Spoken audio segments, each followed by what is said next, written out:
Namaku Ganes. Aku mahasiswi di salah satu universitas negeri favorit. Dan malam ini aku akan berbagi pengalamanku yang benar-benar merubah cara pandangku tentang makhluk halus.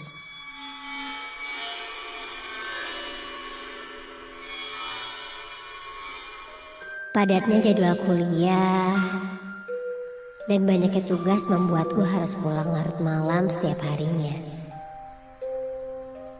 Biasanya, sehabis aku mengerjakan tugas bersama teman-teman, aku pulang sekitar jam 10 malam. Tapi, malam ini berbeda. Aku baru beres menyelesaikan tugasku jam 11:30 malam.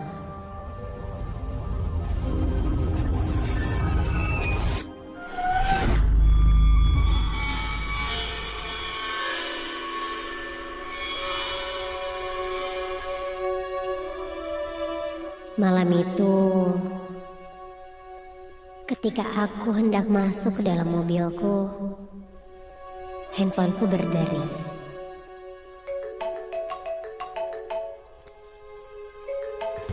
Ternyata itu Dera, salah satu teman kelasku. Aku pun mengangkatnya. Iya, Der. Kenapa?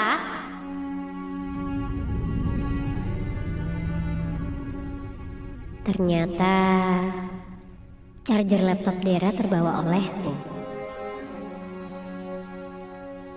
Karena dia sangat membutuhkan chargerannya, aku pun mau tak mau harus mengembalikannya dan langsung menuju kosan Dera.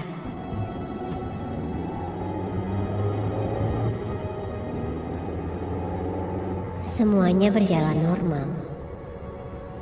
Aku menyusuri jalanan malam menggunakan mobilku menuju kosan Dera. Sampai akhirnya aku menyadari hal lain. Ternyata semakin malam, jalanan semakin sepi saat itu.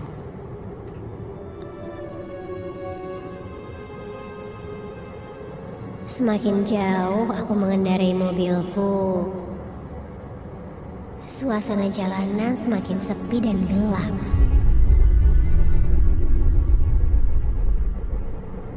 Hanya lampu jalanan saja yang menerangi perjalananku. Hingga akhirnya aku memasuki salah satu jalan gelap dan menikung tajam. Aku pun menurunkan kecepatanku untuk berhati-hati. Sampai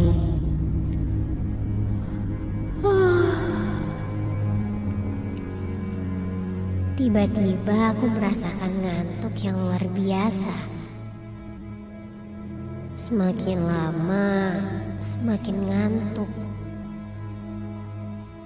Mataku sudah mulai berat. Untuk keselamatan, aku memutuskan untuk berhenti sejenak dan menepi.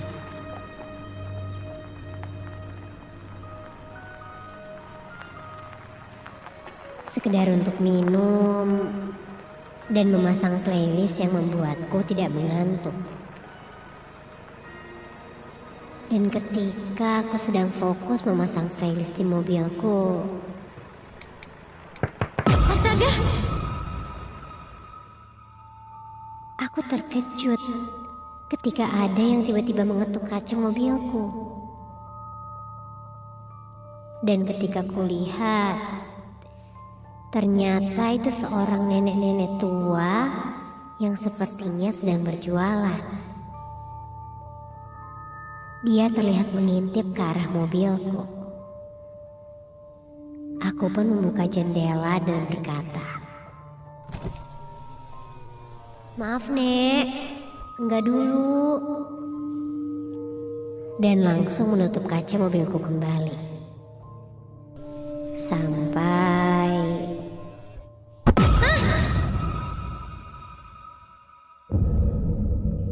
aku kembali terkejut ketika mendengar suara benda terjatuh tepat di atas mobilku.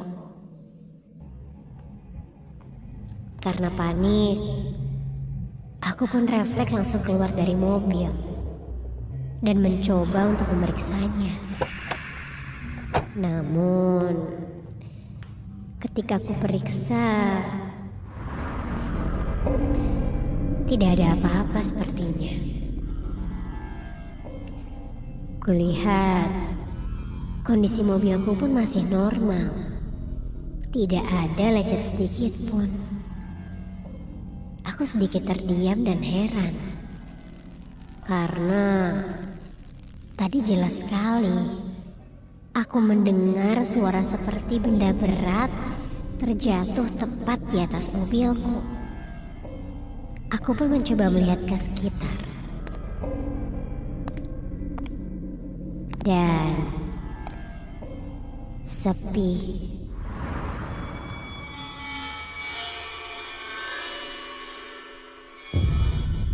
Dan seketika aku pun tersadar dan bertanya-tanya. Sosok nenek tua yang berjualan tadi kemana ya? Padahal tak lama aku keluar dari mobil. Nenek itu seharusnya masih ada di sekitar jalan ini. Namun, ini tidak terlihat sama sekali.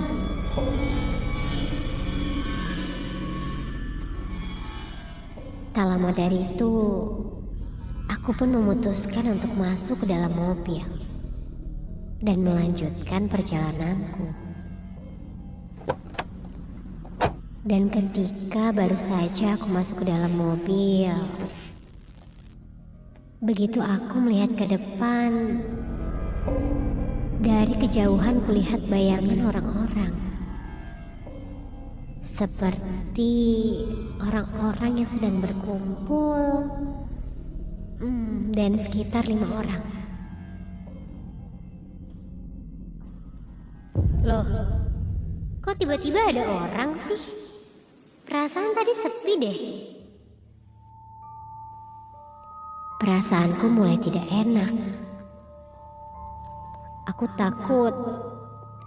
Mungkin saja mereka adalah pelaku begal atau orang jahat.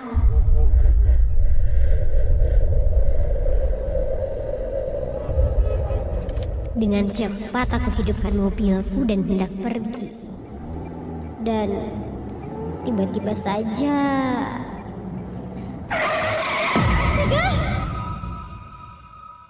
refleks aku mengerem mendadak karena orang-orang yang berkumpul tadi menghalangi jalanku.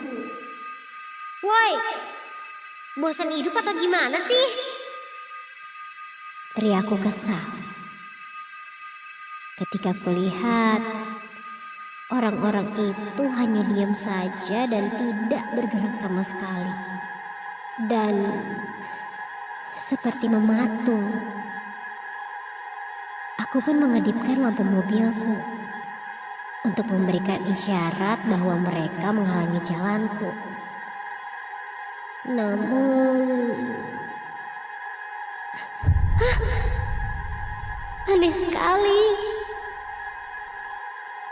Aku lihat kembali dan mencoba mensorot orang-orang itu dengan lampu mobilku.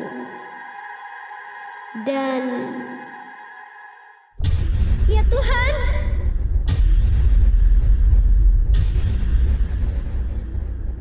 jantungku tiba-tiba berdegup dengan kencang ketika kulihat dengan seksama orang-orang yang ada di depanku ini kini berlumuran darah. Ya, Jelas sekali kulihat darahnya mengalir di sekujur tubuhnya itu. Dan tak lama dari itu, ketika kulihat ke arah spion belakangku,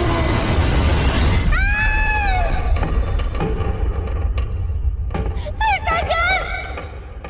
Kulihat sekarang ada dua pria tanpa kepala berjalan pincang ke arahku.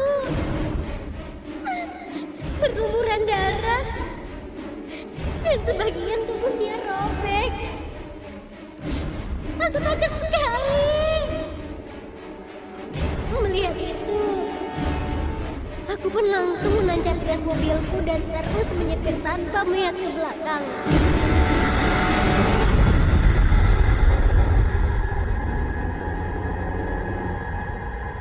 Hingga aku pun akhirnya sampai di kosan Dera.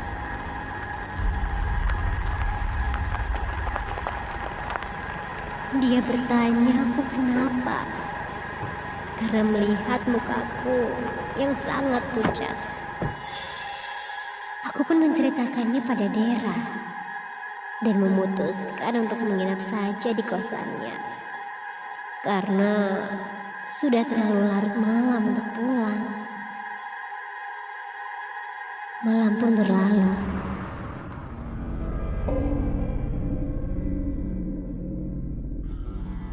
Kulihat Dera sudah tertidur pulas.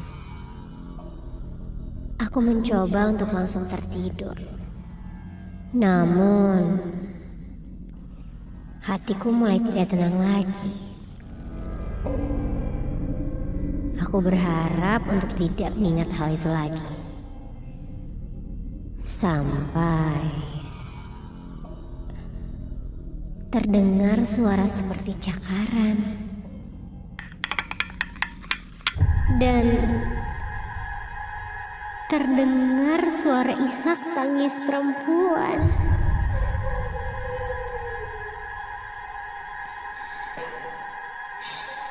Aku mencoba untuk pura-pura tidak mendengar suara itu. Tapi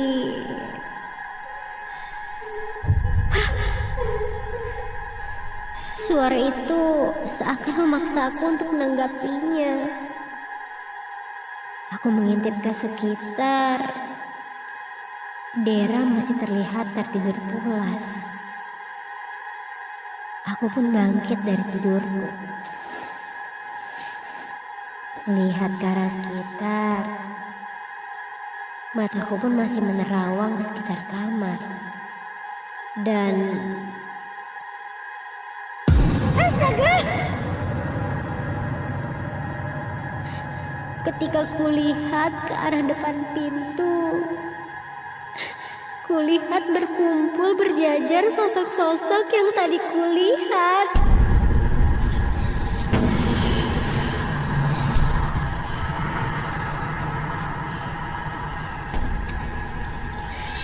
Mereka menatapku dengan tajam, berteriak meminta tolong.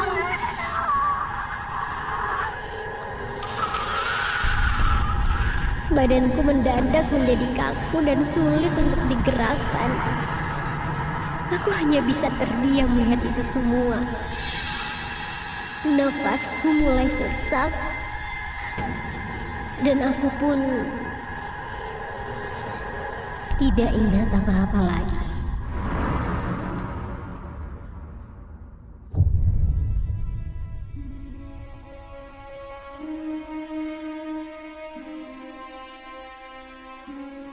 Keesokan paginya, ketika aku terbangun, badanku terasa sangat sakit sekali. Aku menceritakan apa yang aku lihat tadi malam kepada Dera. Dan setelah itu,